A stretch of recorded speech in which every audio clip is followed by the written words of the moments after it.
suis Jacques Ilbé, je suis doctorant en informatique médicale au laboratoire LIMIX et je voulais vous entretenir de la question des paradigmes en psychiatrie.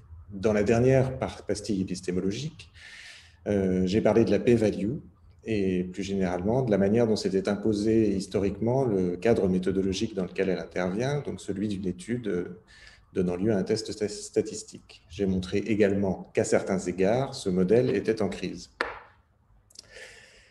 Cette manière de considérer le développement de la science comme un processus historique donnant lieu à des crises, voire à des révolutions, a constitué une rupture introduite en épistémologie par Thomas Kuhn dans les années 60, notamment dans son ouvrage le plus célèbre, La structure des révolutions scientifiques.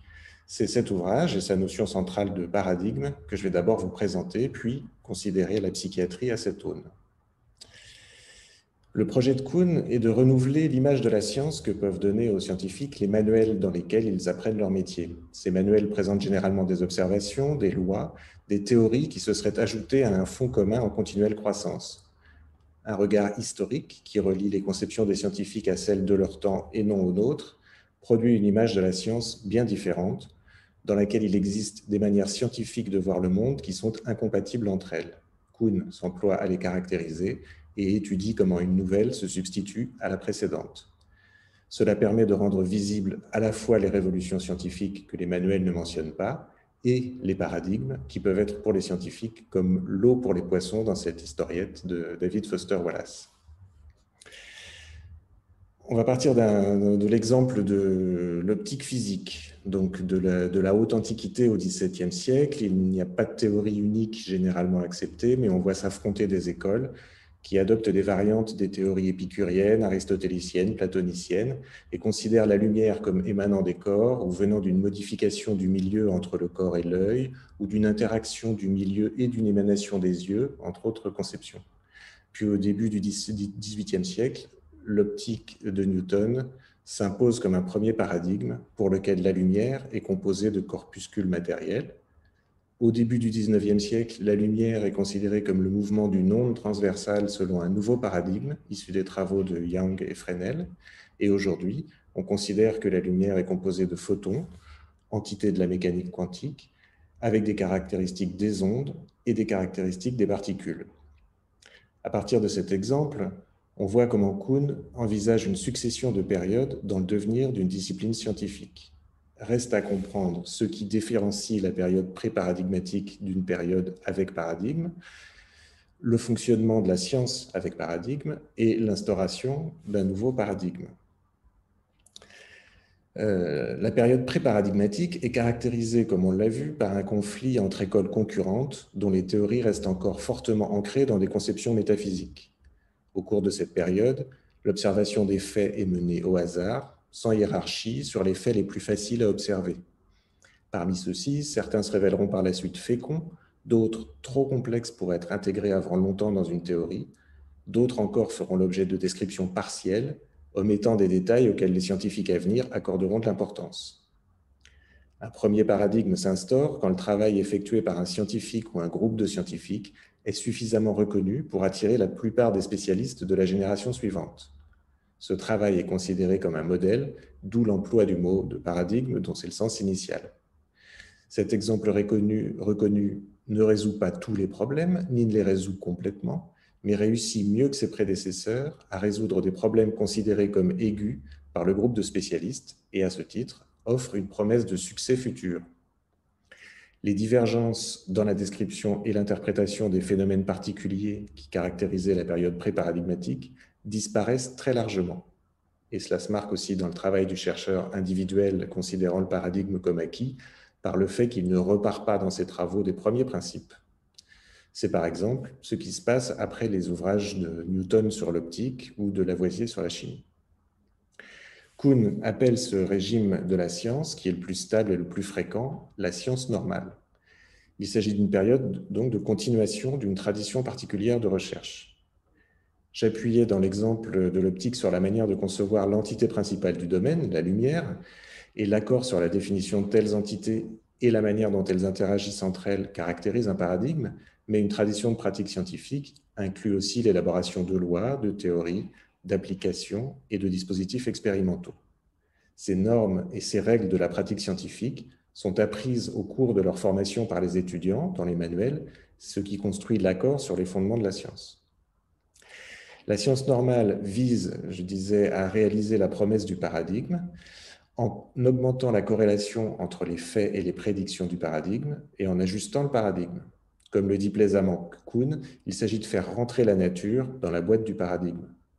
Concrètement, à la fois sur le versant des expériences et des observations et sur le versant théorique, il s'agit de déterminer des faits significatifs, d'augmenter la concordance des faits et de la théorie, et d'élaborer la théorie elle-même. La science normale ne cherche pas à découvrir des nouveautés inattendues, mais à résoudre ce que l'auteur appelle des énigmes qui sont proposées par le paradigme. Qu'elles se situent sur le plan instrumental, conceptuel ou mathématique, les énigmes sont des problèmes scientifiques qui semblent à portée de résolution et qui obéissent à certaines règles concernant les solutions acceptables et les étapes pour y parvenir. Quand les énigmes sont résolues, elles intègrent le corpus de la science normale en augmentant en étendue ou en précision le paradigme. Mais il arrive que les résultats attendus dans le cadre du paradigme ne se produisent pas. Il y a alors conscience d'une anomalie. C'est par exemple Lavoisier, dont les expériences ne concordent pas avec la théorie dominante à l'époque du phlogistique, ou Röntgen, découvrant les rayons X lors d'une recherche normale sur les rayons cathodiques. Ces anomalies entraînent des tentatives de réaménagement ad hoc du paradigme pour les circonvenir. Mais si elles persistent, elles provoquent un état de crise. Les chercheurs du domaine sortent alors du régime de la science normale pour entrer dans ce que Kuhn appelle un régime de science extraordinaire. L'anomalie est isolée avec plus de précision. L'homme de science cherche les moyens de grossir l'échec, de le rendre plus frappant que lorsqu'il se manifestait dans des expériences dont on croyait connaître d'avance le résultat. De nouvelles expériences sont tentées, de nouvelles théories spéculatives sont imaginées. Les scientifiques peuvent également se tourner vers l'analyse philosophique pour y chercher une voie vers un nouveau paradigme. Dans le même temps, la crise diminue l'emprise des stéréotypes du paradigme dominant. À certains égards, cette période ressemble à la période pré-paradigmatique, à ceci près que les problèmes posés sont beaucoup mieux circonscrits. Il faut aussi noter que le recours à ces procédures extraordinaires peut entraîner lui-même une prolifération de nouvelles découvertes. Il y a 3 sorties possibles à la crise qui a été engendrée par une anomalie qui persiste. Soit la science normale finit par résoudre in extremis le problème, et donc l'anomalie est résolue et intègre le corpus de la science normale, soit le problème est étiqueté et mis de côté pour les futures générations de chercheurs, soit un nouveau candidat au titre de paradigme apparaît et une bataille s'ensuit pour son adoption. Ce que remarque Kuhn, c'est que si la science normale ne se propose pas de découvrir des nouveautés et n'en découvre pas quand elle réussit dans ses recherches, il arrive qu'elle découvre des phénomènes nouveaux et invente des théories nouvelles. Il pense même, pour le citer, que l'entreprise scientifique a mis au point une technique d'une puissance unique pour produire des surprises de ce genre. La résistance assez rigide au changement garantit que l'édifice bâti ne sera pas remis en cause sans raison, mais a aussi pour conséquence que les anomalies pénètrent intégralement les connaissances existantes, ce qui conduit à ce paradoxe que la recherche par paradigme est une manière efficace d'amener ce paradigme à changer. La révolution scientifique, elle, n'est rien d'autre que le passage à un nouveau paradigme.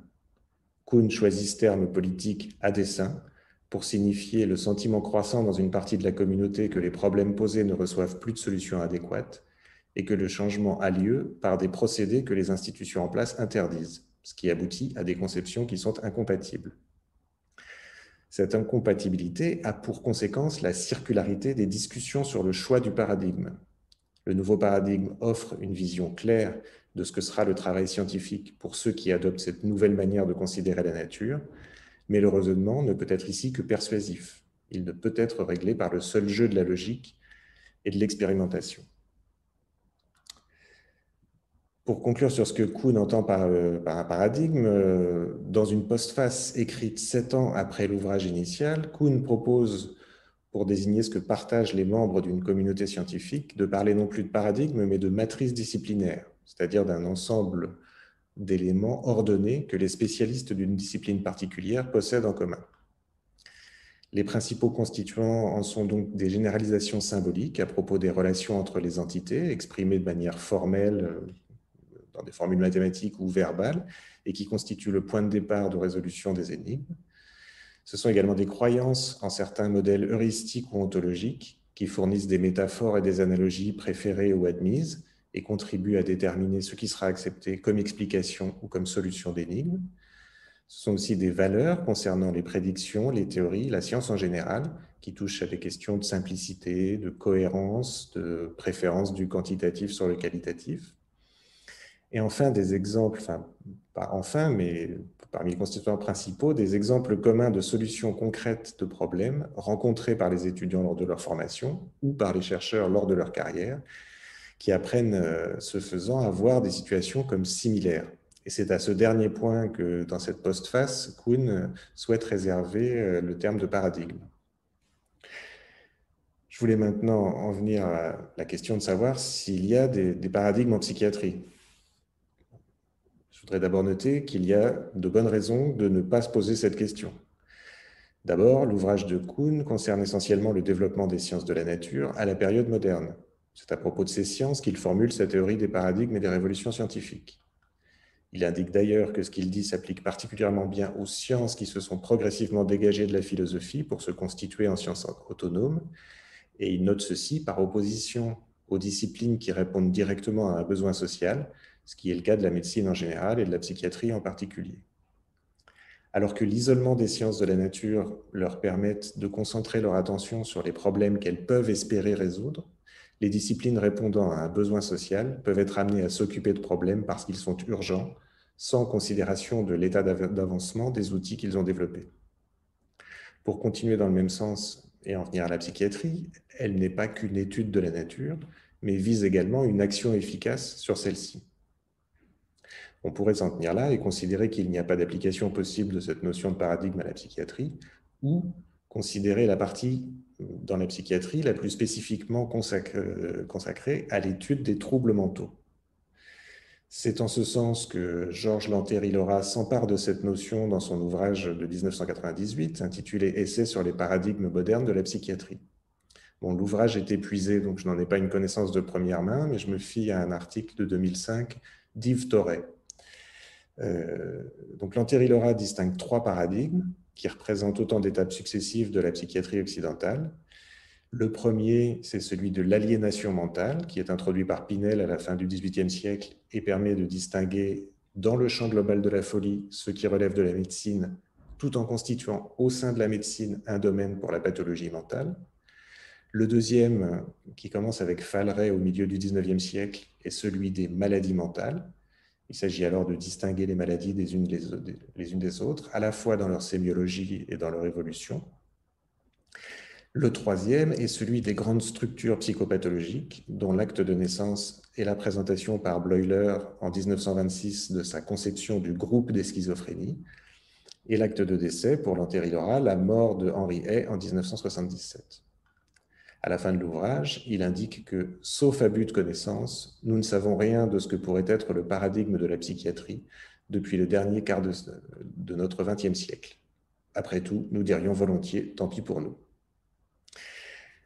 À la suite de Lanteri-Laura, qu'en est-il de la question des paradigmes en psychiatrie ? Jacques Miermont, en 2005, dans son article « À la recherche du paradigme trouvé, l'apport de Georges Lanteri-Laura », pense, quant à lui, qu'il n'y aura plus de grands paradigmes unificateurs. Marie-Christine Hardy-Bailey et Christine Bronneck, dans leur livre « Jusqu'où la psychiatrie peut soigner », paru en 2003, déplacent la notion de paradigme au prix d'un affaiblissement théorique sur la politique de la santé mentale et sans considérer le paradigme comme possible modèle d'investigation. Si l'on veut conserver à la notion de paradigme le sens que lui donne Kuhn, il faudrait plutôt envisager de l'appliquer à la partie de la psychiatrie qui n'est pas consacrée aux soins, mais plutôt à la définition, à la classification et à l'étude des causes des entités pathologiques. Jean-Arthur Micouleau-Franchi, dans son article « Le jardinier et le botaniste », rappelle cette image du neurologue britannique John Youthling Jackson, pour qui la problématique du médecin face à l'organisation de la sémiologie est comparable à celle de l'organisation des plantes par le jardinier ou le botaniste. Le botaniste a besoin d'une taxinomie, quand le jardinier a besoin d'un outil d'organisation pratique qu'il puisse utiliser au quotidien. De ce point de vue, qu'on considère l'ouvrage de Serban Ionescu, 15 approches de la psychopathologie, paru en 2019, ou la vivacité encore forte des discussions sur l'organogénèse et la psychogénèse, le paysage peut plutôt apparaître comme pré-paradigmatique. Dans l'article de Mikulo Franchi, le rôle de la taxinomie du botaniste est tenu par le Research Domain Criteria, RDoC, qui se veut explicitement comme un changement de paradigme par rapport aux classifications du DSM. Toutefois, si la décision du NIMH qui promeut le RDoC de ne plus financer de projets de psychiatrie qui soient basés sur les catégories du DSM et pas sur celles de RDoC peut effectivement amener une révolution en psychiatrie, on peut douter d'un point de vue kuhnien qu'il s'agisse à proprement parler d'une révolution scientifique dans la mesure où elle ne relèvera pas d'une adoption volontaire par la communauté des spécialistes. Il y aura encore beaucoup à dire sur les difficultés propres à la psychiatrie pour distinguer les entités pathologiques de façon satisfaisante, pour les classer et pour en déterminer l'étiologie. Mais pour encourager les jeunes chercheurs que nous sommes, je conclurai sur ce passage de Kuhn concernant l'apparition d'un nouveau paradigme.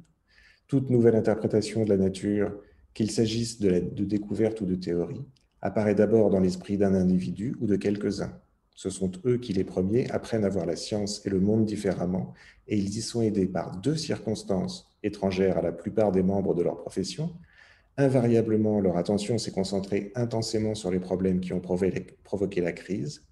Par ailleurs, ce sont d'ordinaire des hommes, et je me permets d'ajouter ou des femmes, si jeunes ou si nouveaux dans le domaine scientifique travaillés par la crise, que la pratique de leur travail les a soumis moins profondément que la plupart de leurs contemporains à la vision du monde et aux règles fixées par l'ancien paradigme. Je vous remercie de votre attention.